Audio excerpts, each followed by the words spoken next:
আমরা আলোচনা করছিলাম কোরআনুল কারীম শুরু করতে হবে কি দিয়ে। এই আলোচনা করতে গিয়ে আলোচনা লম্বা হয়ে গেছে শয়তানের কথা বলতে বলতে। কোরআনুল কারীম শুরু করতে হবে আউযু বিল্লাহি মিনাশ শাইতানির রাজিম দিয়ে। আগে আল্লাহর কাছে শয়তান থেকে পরিত্রাণ চাইতে হবে, তারপরে বলতে হবে বিসমিল্লাহির রহমানির রহিম। বিসমিল্লাহ। এবার আসেন, আল্লাহ রাব্বুল আলামিন কোরআনুল কারীমে বলছেন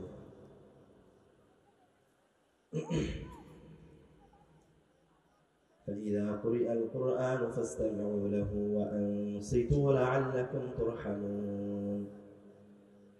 যখন তোমাদের সামনে কোরআন তেলাওয়াত করা হয় তখন তোমরা তোমাদের মুখগুলিকে বন্ধ রাখো। যখন তোমাদের সামনে কোরআন তেলাওয়াত করা হয় তখন তোমরা মনোযোগ দিয়ে কোরআন শোনো, কোরআনের আলোচনা শোনো। যদি তোমরা মনোযোগ দিয়ে মুখ বন্ধ করে কোরআন তেলাওয়াত শ্রবণ করেছো, বিনিময়ে আল্লাহ রাব্বুল আলামিনের পক্ষ থেকে যতক্ষণ তোমরা শ্রবণ করবে ততক্ষণ পর্যন্ত রহমত অবতীর্ণ হতে থাকবে। এটা হচ্ছে কোরআনুল কারীম শোনার মর্যাদা। এবার আসে عن البراء بن عازب رضي الله تعالى عنه قال براء بن عازب رضي الله تعالى عنه বলেন كان رجل يقرأ سورة الكهف وعنده فرس مربوط بشجرين। একদা একজন ব্যক্তি বসে থেকে সূরা কাহফ তেলাওয়াত করছে আর তার পাশে দড়ি দিয়ে একটা ঘোড়া বাঁধা আছে। ফাতাওয়াশাতু সাহাবাতুন, কোরআন তেলাওয়াত করতে করতে তাকে উপর থেকে একটা মেঘখণ্ড ঘিরে ধরলো। ওয়াজআলাত তাদনু, আর আস্তে আস্তে ওই মেঘখণ্ডটা নিচে নেমে আসতে লাগলো। ওয়াজআলা ফারাসুহু ইয়াগফিরু মিনহা, আর ওই ঘোড়াটা ছটফট করতে লাগলো।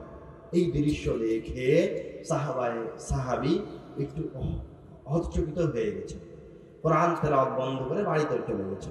ফালাম্মা আসবাহা আতা নবী সাল্লাল্লাহু আলাইহি ওয়াসাল্লাম ওয়া যাকারা যালিকা লাহু, সকাল হতেই মুহাম্মদ সাল্লাল্লাহু আলাইহি ওয়াসাল্লামের কাছে ছুটে এসে ঘটনা বলেছেন, হে আল্লাহর রাসূল, গতকালকে সন্ধ্যায় এমন ঘটনা ঘটেছে।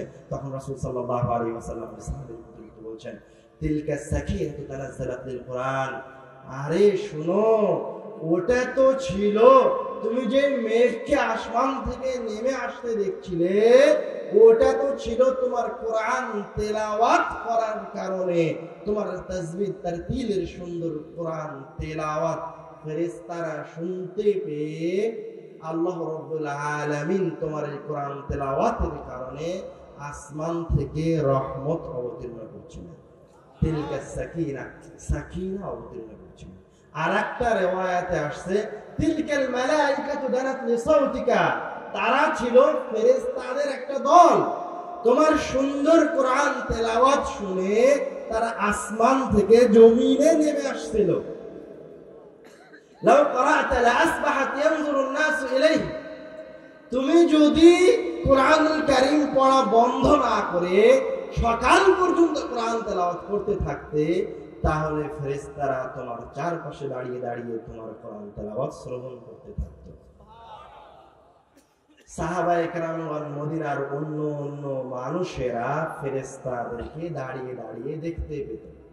লা তাতাওয়ারুহুম, তারা মানুষকে দেখে ফেরেশতারা পালিয়ে যেত না, মনোযোগ দিয়ে কোরআন শ্রবণ করত। এটা হচ্ছে কোরআনুল কারীম শ্রবণের মর্যাদা। বুঝতে পারেন এই আয়াত আর এই হাদিস আমি কেন বললাম? এটা হচ্ছে কোরআনুল কারীম শ্রবণের মর্যাদা। তাহলে তেলাওয়াতের মর্যাদা কত বেশি হতে পারে। রাসূল সাল্লাল্লাহু আলাইহি ওয়াসাল্লাম বলেন, মান ক্বরা হারফান মিন কিতাবিল্লাহ ফালাহু বিহি হাসানাহ, যে ব্যক্তি এই কিতাবের একটি অক্ষর তেলাওয়াত করবে, ফালাহু বিহি হাসানাহ ওয়াল হাসানাতু বিআশরি আমসালিহা, তাহলে এই একটা অক্ষর তেলাওয়াত করার বিনিময়ে আল্লাহ রাব্বুল আলামিন তার আমলনামায় 10টি নেকি বিধান করবেন। লা আকুলু আলিফ লাম মিম হারফ, রাসূল সাল্লাল্লাহু আলাইহি ওয়াসাল্লাম বলেন, কেউ যদি শুধুমাত্র আলিফ লাম মিম এই আয়াতটা তেলাওয়াত করে, তো বিনিময়ে এখন আমার আমলনামায় কত নেকি লেখা হয়েছে? আলিফ লাম মিম তিনটা অক্ষর 30 নেকি আমার আমলনামায় লেখা হয়েছে। সুবহানাল্লাহ। এবার মসজিদের আলোচনা আসি। আবার কোরআনের সাথে মসজিদের ওতপ্রোত সম্পর্ক জড়িত। عن عقبة بن عامر رضي الله تعالى عنه قال خرج رسول الله صلى الله عليه وسلم ونحن في الصفة। রাসূল সাল্লাল্লাহু আলাইহি ওয়াসাল্লাম তার বাড়ি থেকে বের হয়ে আসলেন, আমরা মসজিদে নববীর বারান্দায় বসে আছি। রাসূল সাল্লাল্লাহু আলাইহি ওয়াসাল্লাম বের হয়ে এসে আমাদেরকে বলছেন, তোমাদের মাঝে থেকে এমন কি কোনো ব্যক্তি আছে যে বুতহার অথবা আকিক নামক বাজারে গিয়ে কোন প্রকার পাপ কাজে লিপ্ত হবে না, আত্মীয়তার সম্পর্ক ছিন্ন করবে না, ফ্রিতে সবচেয়ে দামি 2টি উটনি নিয়ে আসবে? তোমাদের মাঝে কোন সাহাবী কি এরকম আছে যে এটা চাই? সাহাবীরা তো খুশি হয়ে গেছে যে ফ্রিতে সবচেয়ে দামি 2টি উটনি পাওয়া যাবে। কুল্লুনা নুহিব্বু যালিকা ইয়া রাসূলুল্লাহ, হে আল্লাহর রাসূল, আমরা সবাই তো এটা চাই।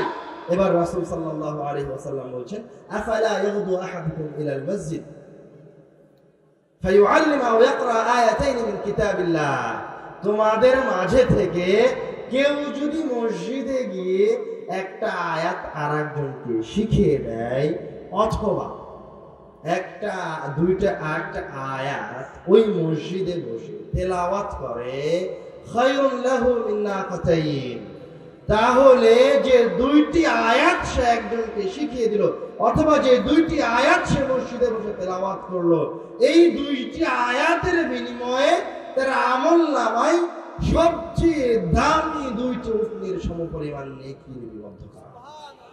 وثلاث خير له من ثلاث واربع خير له من اربع ومن اعدادهن من الابل।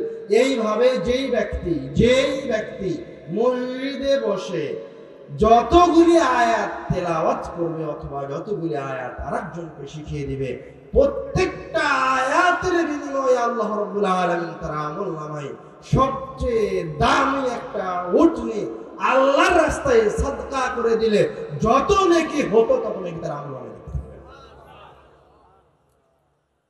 এই হাদিস থেকে বোঝা যাচ্ছে যে কোরআন তেলাওয়াতের একটা বিশেষ জায়গা হচ্ছে মসজিদ।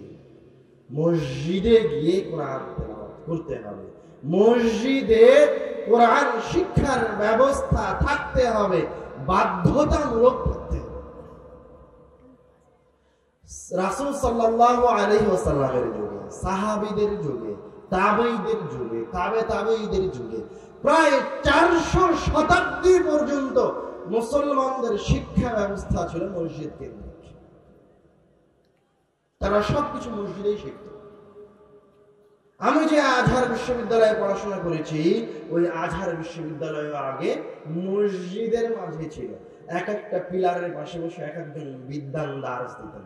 কোন পিলারের পাশে ফিকহের দার্স হতো, কোন পিলারের পাশে তাফসীরের দার্স হতো, কোন পিলারের পাশে হাদিসের দার্স হতো। শুধু তাই নয়, দুনিয়াবি জীবনের যে সমস্ত ইলম আছে সেগুলিও মসজিদেই চর্চা হতো। কোন পিলারের পাশে বসে ইলমুল হান্দাসা, ইঞ্জিনিয়ারিং এর দার্স হতো, কোন পিলারের পাশে বসে ইলমুত তিব, ডাক্তারি বিদ্যার দার্স হতো। তো শিক্ষা ব্যবস্থা ছিল মসজিদ ভিত্তিক। এবং রাসূল সাল্লাল্লাহু আলাইহি ওয়াসাল্লাম যখন মক্কা থেকে মদিনায় হিজরত করে আসলেন, সবার আগে মসজিদ নির্মাণ করে মুসলমানদের শিক্ষা ব্যবস্থা করলেন মসজিদ। এবার আপনি আমার ওই সব প্রশ্নের উত্তরে আসবেন যে আপনি লাঞ্ছিত কেন, আপনি অপমানিত কেন, আপনি অপদস্থ কেন? আপনার কাছে তো কোরআন মাজিদের অভাব নাই, আপনার কাছে তো মসজিদের অভাব নাই, আপনার কাছে অভাব কিসের? আপনি অশিক্ষিত মুসলিম। আপনার বাপ মুসলমান ছিল তাই আপনি মুসলমান, আপনার বাপ আহলে হাদিস ছিল তাই আপনি আহলে হাদিস।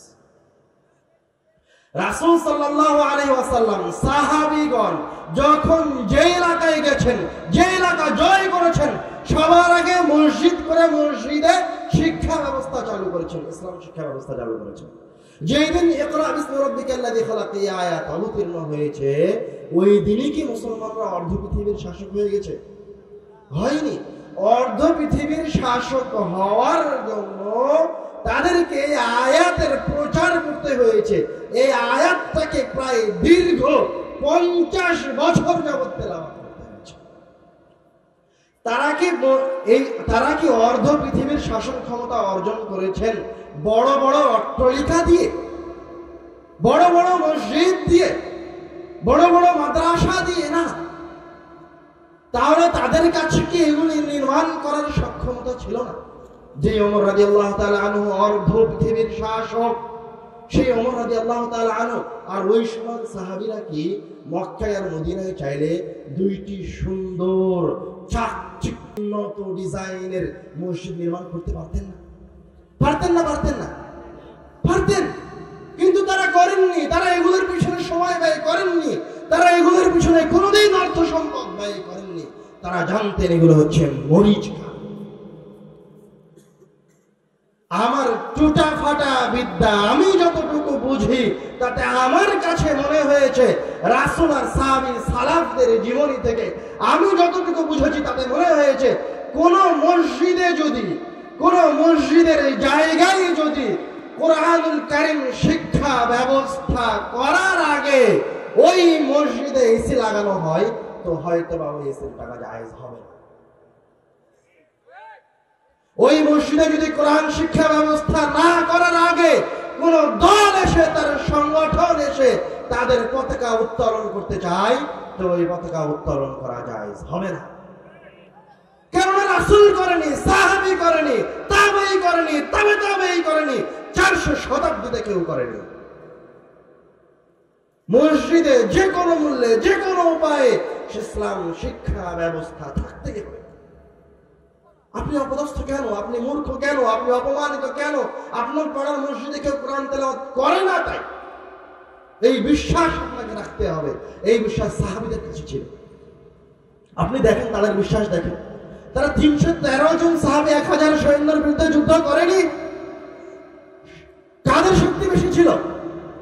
কাফের মুশরিকদের না মুহাম্মদ সাল্লাল্লাহু আলাইহি সাল্লামের? কাফের মুশরিকদের 1000 সৈন্য ছেড়ে দিলাম। মুতার যুদ্ধে 4000 5000 সৈন্য 2 লক্ষ সৈন্যের বিরুদ্ধে যুদ্ধ করেছে। শক্তি কাদের বেশি ছিল, মুসলমানদের না খ্রিস্টানদের? শক্তি মুসলমানদের কোনোদিনই বেশি ছিল। কিন্তু তারা ছিল শিক্ষিত মুসলমান।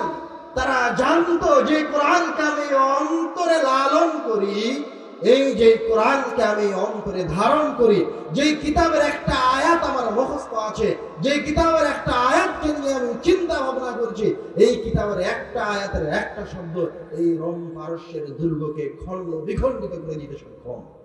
এই বিশ্বাস তাদের অন্তরে ছিল। তাহলে আবার দেখেন মুহাম্মদ সাল্লাল্লাহু আলাইহি ওয়াসাল্লাম যখন খন্দকের যুদ্ধে ক্ষুধার্ত অবস্থায়, মনোযোগ দিয়ে শোনেন, যখন ক্ষুধার্ত অবস্থায় খন্দকের যুদ্ধে পরীক্ষা করণ করা হচ্ছে, তখন তার কাছে খাওয়ার মতো কিছু নাই। এরা কি বেকুব নাকি? এই যে আপনারা এদিক থেকে ঢুকছেন কেন? হইচই করছেন কেন? সবাই চুপ থাকেন।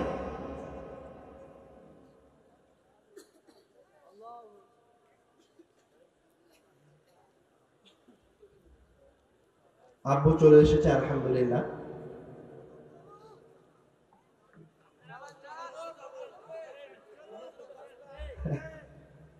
আলোচনা করব।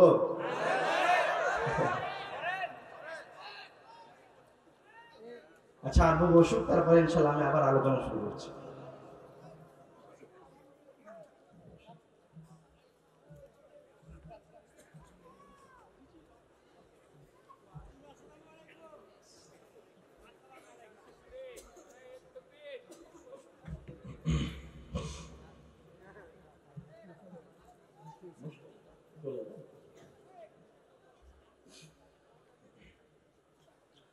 আমরা আলোচনা করতে করতে এই পর্যায়ে একটা ঘটনার দিকে যাচ্ছিলাম, যে শিক্ষিত মুসলমানের বিশ্বাস আর অশিক্ষিত মুসলমানের বিশ্বাসের মাঝে আকাশ জমিন তফাৎ আছে।